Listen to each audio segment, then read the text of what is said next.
రాజాసాబ్ ఈ మూవీ చాలా అంచనాలతో చాలా హైప్తో సంక్రాంతికి అయితే రిలీజ్ అయిందనమాట. కానీ సంక్రాంతికి రిలీజ్ అయ్యాక మూవీ ఫ్లాప్ అయిందని చెప్పి అందరూ అంటున్నారు. కానీ నా ఉద్దేశంలో మాత్రం మూవీ ఫ్లాప్ అవ్వలేదు. మూవీని ఫ్లాప్ చేశారనమాట ఆడియన్స్. అంటే మూవీ ఫ్లాప్ అవ్వడానికి మూవీని ఫ్లాప్ చేయడానికి డిఫరెన్స్ ఏందంటారా? మూవీ ఫ్లాప్ అవ్వడం అంటే మూవీ బాగాలేక ఫ్లాప్ అవ్వడం. మూవీ ఫ్లాప్ చేశారంటే ఇక మీకు మూవీ అర్థం కాక ఏం తొక్కలో సినిమా రా బాబు, ఇది ఆయన ఏం తీశాడు స్వామి, నాకేం అర్థం కాలేదు, సరే ఏదో ఒకట్లేరు స్వామి, మన వల్ల కాదు, ఫ్లాప్ అని చెప్పి బయటకు వచ్చి మాగేద్దాం అని చెప్పి ఇష్టం వచ్చినట్టు ఆడియన్స్ దాన్ని చూసిన వాళ్ళు, అంటే వాళ్ళు చూసే విధానం డిఫరెంట్ ఉండొచ్చు, అది వాళ్ళకి ఎక్కక ఇంకా బయటకు వచ్చి ఇంకా మూవీ ఫ్లాప్ అనేది చెప్పేశారనమాట. యాక్చువల్గా రాజసాబ్ మూవీ అనేది చాలా మంచి మూవీ నేను చూసిన పర్స్పెక్టివ్లో మాత్రం. ఎందుకంటే దాన్ని మన వాళ్ళు ఎందుకు తీసుకురాకపోయారంటే, ప్రభాస్ గారు లాంటి ఒక యాక్షన్ హీరోని మారుతి గారు తీసుకొచ్చి అలా ఒక ఇంట్లోనే పెట్టి ఎంతసేపు ఇద్దరు క్యారెక్టర్స్ మధ్య అలా కాన్వర్జేషన్ రాయడంతో మన ఆడియన్స్ అయితే దాన్ని తీసుకోలేకపోయారు అనమాట. మెయిన్గా దీనికి ఒక డిఫాల్ట్ ఏంటంటే, ఈ మూవీలో ముగ్గురు హీరోయిన్లు అయితే పెట్టారు. ఇంకా ముగ్గురు హీరోయిన్లు పెట్టేటప్పుడు మన ఆడియన్స్ అందరూ ఏం ఆలోచిస్తారు, మరి ముగ్గురు హీరోయిన్లు ఉంటారా, ఒక హీరోయిన్ కాబట్టి ఒక హీరోయిన్ నలిపేస్తారా, అది ఇది అని చెప్పి చాలా అంటే చాలా ఎక్స్పెక్టేషన్ అయితే పెట్టుకో ఉంటారు. ఫస్ట్ హాఫ్ అంతా అలా ఏగర్గా వెయిట్ చేస్తూ ఉంటారు అనమాట, సెకండ్ హాఫ్ ఎలా ఉంటుంది ఏందని చెప్పి. ఒక డీసెంట్ ఫస్ట్ హాఫ్ రావడంతో ఓకే అబ్బా, సెకండ్ హాఫ్ ఒక మంచి హోపే ఇచ్చారు, సెకండ్ హాఫ్ నుంచి మూవీ బాగుంటుందేమో అని చెప్పి ఇంకా అలా సీట్లో కూర్చో ఉంటారు. కానీ మారుతి గారు కూడా సెకండ్ హాఫ్ ఏం చేశాడంటే, ఓన్లీ నేను కంటెంట్ మీదే ఫోకస్ చేయాలని చెప్పి ఆడియన్స్ ఏమైతే ఎక్స్పెక్ట్ చేస్తున్నాడో ఆ థింగ్స్ ఏం పెట్టకుండా ఓన్లీ కంటెంట్ మీదే ఫోకస్ చేసి, దట్టు ఓన్లీ ఇంట్లోనే పెట్టడం వల్ల సినిమా అయితే కొంచెం బోరింగ్ అయితే వెళ్ళిపోయింది అనమాట. అలా బోరింగ్గా వెళ్ళిపోవడంతో లాస్ట్ ఇంకా క్లైమాక్స్ ప్రభాస్ గారిని అయితే చూడలేకపోయాం. ఎందుకంటే అక్కడ వచ్చిన ఎనిమల్ అయ్యి బాగానే ఉన్నాయి, కానీ ప్రభాస్ గారిని చూపించే విధానం అయితే నచ్చలేదన్నమాట నాకు కూడా. సో సెకండ్ హాఫ్ అలా బోర్గా స్లోగా వెళ్ళిపోవడం వల్ల ఇక మన వాళ్ళకి సంక్రాంతితో ఒక మంచి ఎక్స్పీరియన్స్ అయితే సినిమా థియేటర్ లోపలికి అయితే వెళ్ళి ఉంటారు.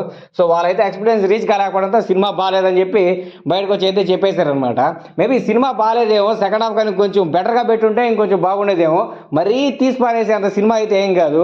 నా దృష్టిలో మాత్రం చిరంజీవి గారి సినిమా కంటే రాజసాబ్ మూవీ 100 టైమ్స్ బెటర్. ఎందుకంటే చిరంజీవి గారి సినిమాకి ఎలా వెళ్ళిపోతున్నారంటే ఏదో ఒక ఊపులో గుంపులో గొంతులాగా అలా వెళ్ళిపోతున్నారు, అంతేగాని ప్రభాస్ గారి సినిమాతో పోల్చుకుంటే చిరంజీవి గారి సినిమా అంత గొప్పగా ఏం లేదని చెప్పి నా అభిప్రాయం. రాజసాబ్ మూవీలో మెయిన్గా ఫ్యాన్స్ ఆ హీరోయిన్ల గురించి నలిపేది అది అయితే ఎక్స్పెక్ట్ చేశారు. సెకండ్ హాఫ్లో ఏదో మాలుకా గారిని కొంచెంసేపు అయితే వాడుకున్నారు, కానీ ఇక రిధి గారిని అయితే మూవీలో ఎందుకు పెట్టారు స్వామి అనే ఫీలింగ్ అయితే నాకు వచ్చిందనమాట. ఎప్పుడో స్టార్టింగ్లో ఒక 10 to 15 మినిట్స్ అయితే చూపిస్తారు, మళ్ళీ సెకండ్ హాఫ్ అలా క్లైమాక్స్కి వచ్చేసరికి ఒక 10 to 15 మినిట్స్ అయితే అలా రిధి గారిని అయితే చూపిస్తారు. సో అంతకన్నా రిధి గారిని అయితే ఎక్కువ వాడుకోలేదు. ఆ మాత్రం దానికి రిధి గారు అంటే ఒక పెద్ద హీరోయిన్ తీసుకొచ్చి ఆ మూవీలో పెట్టాల్సిన అయితే అవసరం అయితే ఏమీ లేదు. దట్టు ఇంకా నిధి అగర్వాల్ గారు కూడా అయితే పెట్టుకున్నారనమాట. నిధి అగర్వాల్, మాల్వికా మోహన్ గారు ఇద్దరు పక్క పెట్టుకొని చూసినప్పుడు ప్రభాస్ గారికి మంచి పేరు ఎవరు అవుతారో వాళ్ళని సెలెక్ట్ చేసుకొని వాళ్ళకి ఎక్కువ స్క్రీన్ టైం అయితే ఇవ్వాలన్నమాట. కానీ మారుతి గారు దాంట్లో ఫెయిల్ అయ్యారనమాట. మాల్వికా మోహన్ గారిని పక్కన పెట్టేసి ఇంకా నిధి అగర్వాల్ గారికి ఎక్కువ స్క్రీన్ టైం ఇవ్వడానికి అయితే ట్రై చేశారు. కానీ నిధి అగర్వాల్ గారికి ప్రభాస్ గారికి పేరు అంత మంచిగా అయితే ఏం కుదరలేదు. మాల్వికా మోహన్ గారితో పోల్చుకుంటే నిధి అగర్వాల్ గారితో పేరు అంత మెస్మరైజింగ్ అనిపించలేదు, అంత కెమిస్ట్రీ కూడా కుదిరినట్టు అయితే అనిపించలేదు. సో అక్కడ ఆడియన్స్ కొంచెం వెనకబడ్డారనమాట. కొంచెం ఆ మూవీ గురించి బ్యాడ్ పబ్లిసిటీ చేసేలాగా చేశారనమాట. సో అదే కాకుండా కొన్ని సీన్స్లో ఏమైందంటే, ఆ ముసలిని పట్టుకొని తిరిగేటప్పుడు ప్రభాస్ గారి మూత అయితే షేప్ అవుట్ అయిపోద్ది.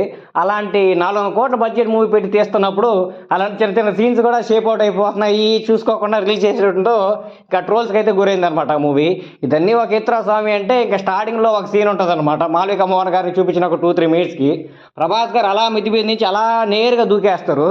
అది నాకు కూడా కొంచెం ఓవర్ యాక్షన్ అంటే అనిపించింది. ఎందుకంటే ఇప్పుడు స్లాంట్గా దూకితే ఒక రాక్ కనిపిస్తుంది, నువ్వు స్ట్రైట్గా సూట్ కేసు కాడికి వెళ్ళిపోయావు అంటే అసలు మనిషి వాడు ఎవడో దూకలేడు. స్లాంట్గా అయితే ఓకే, కానీ అది కూడా కొంచెం ఓవర్ యాక్షన్ అయితే అనిపించింది. కొన్ని ఫైట్స్లో అయితే అలా చూసినప్పుడు ఏమైపోతుందంటే, ఇక్కడ ఎవరైతే కొట్టించుకునే వాళ్ళు ఉంటారో వాళ్ళు కూడా గాల్లోకి వెళ్ళి అలా పట్టుకునేస్తున్నారు అనమాట కొన్ని ఐటమ్స్ని. ప్రభాస్ గారు కొట్టక ముందే అలా వెళ్ళి పట్టుకునేయడంతో ఆడియన్స్కి అయితే అదేం ఎక్కలేదనమాట. కానీ మూవీ కాన్సెప్ట్ పరంగా కానీ తీసుకుంటే మారుతి గారు స్టేజ్ మీద ఎక్కి ఏడ్చిన దానికి ఈ మూవీ అయితే 100% వర్త్ అనమాట. ఎందుకంటే చిన్న చిన్న మూవీస్ లైక్ బస్ స్టాప్ కానీ, ప్రతిరోజు పండగే కానీ, ప్రేమ కథా చిత్రం కానీ, ఇలాంటి చిన్న చిన్న మూవీస్ తీసుకునే ఒక డైరెక్టరు 400 కోట్లు బడ్జెట్ పెట్టి ఇలాంటి ఒక హిప్నోటిజిక్ మూవీని ఇంత అట్రాక్టివ్గా తీసాడంటే అది చాలా గొప్ప విషయం. ఆయన లెవెల్ వరకు మాత్రం ఆయన 100% ఇచ్చారు మూవీకి. 100% కూడా కాదు, 1000% ఇచ్చారని చెప్పుకోవచ్చు. కానీ ప్రభాస్ గారు లాంటి ఒక ప్యాన్ యాక్టర్తో చేయడం ఈ మూవీని తప్పని నా ఫీలింగ్. ఈ మూవీ ప్రభాస్ గారు కాకుండా ఇంకెవరికైనా చిన్న స్థాయి హీరోలకు కానీ పడి ఉంటే, లైక్ నితిన్కి కానీ లేకపోతే విజయ్ దేవరకొండకు కానీ ఇలాంటి హీరోకి కానీ పడుంటే మూవీ ఇంకోలాగా ఉండేది. మనందరం ప్రభాస్ గారిని ఒక యాక్షన్ హీరో లాగే చూస్తున్నాము. ప్రభాస్ గారు కొట్టాలి, ఇది తిట్టాలి, లేకపోతే ఏదో ఒక పెద్ద ఎలివేషన్ సీన్లు ఉండాలి అయ్యి అని చెప్పి ఏదో ఆలోచిస్తున్నాం. కానీ ప్రభాస్ గారు ఒక మంచి మూవీ తీస్తే ఎంకరేజ్ చేసి ఆ స్టేజ్ అయితే మనం లేవన్నమాట. ఫర్ ఎగ్జాంపుల్ మనం డార్లింగ్ మూవీ తీసుకున్నాము. డార్లింగ్ మూవీ నాకు చాలా ఇష్టం ప్రభాస్ గారి మూవీస్లో. ఫర్ ఎగ్జాంపుల్ ఆ డార్లింగ్ మూవీ సరే ఇప్పుడు వచ్చినా సరే మనం ఆ మూవీని అయితే ఎంకరేజ్ చేయము. ఎందుకంటే మనం ప్రభాస్ గారిని అప్పుడు చూసే విధానం వేరు, ఇప్పుడు చూసే విధానం వేరు. బాహుబలి ముందు ప్రభాస్ గారు అంటే ఒక లవర్ బాయ్ లాగా ఏదో కొన్ని క్యూట్ సీన్స్ చేస్తే కామెడీ చేస్తే చూడాలనిపించేది. కానీ ఇప్పుడు ప్రభాస్ గారు ఆ సీన్ చేస్తుంటే నాకు కూడా చూడాలనిపించలేదు. ఎందుకంటే దానికి రీజన్ కూడా ప్రభాస్ గారే. ఎందుకంటారా, మీరు రాయసా మూవీ కానీ చూస్తుంటే ఆ మూవీలో ఆయన మాట్లాడేటప్పుడు అలా గిజ్జని బేస్ అయితే వస్తుందన్నమాట. బేస్ ఎలా ఉందంటే ప్రభాస్ గారు ఎంత క్యూట్గా ఎంత బాగా డైలాగ్ చెప్పినా సరే గొంతులో ఆ గిజ్జని ఆ బేస్ రావడం వల్ల ఆయన క్యూట్గా రొమాంటిక్గా చెప్పిన డైలాగ్స్ అన్ని కూడా ఏంద్ర బాబు ఇంత చిరాకేస్తుంది ఏంద్ర స్వామి అని ఫీలింగ్ అయితే వస్తుందన్నమాట.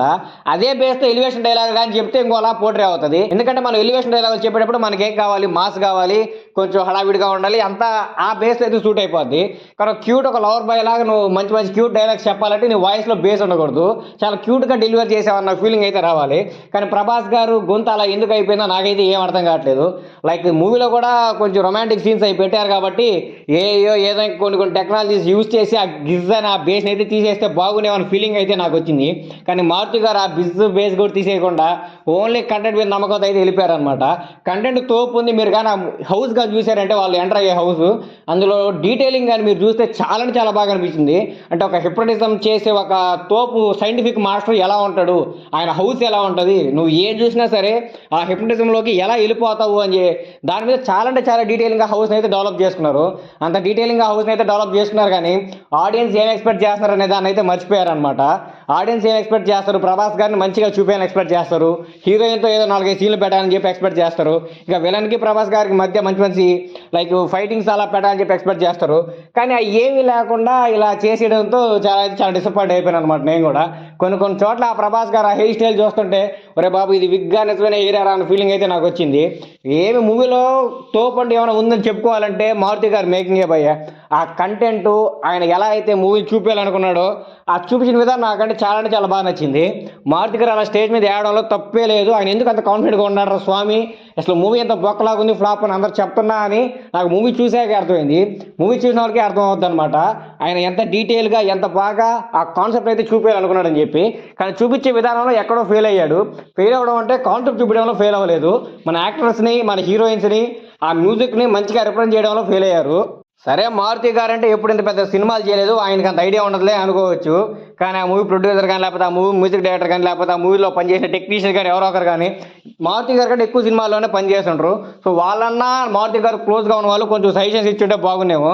అంతేందుకు ప్రభాస్ గారే డార్లింగ్ ఇలా పెట్టుంటే బాగుండేమో డార్లింగ్, ఇలా నన్ను చూపిస్తే ఆడియన్స్కి నచ్చుతుందేమో డార్లింగ్ అని ఆయన కూడా సజెషన్స్ ఇచ్చుంటే కొంచెం బాగుండేమో.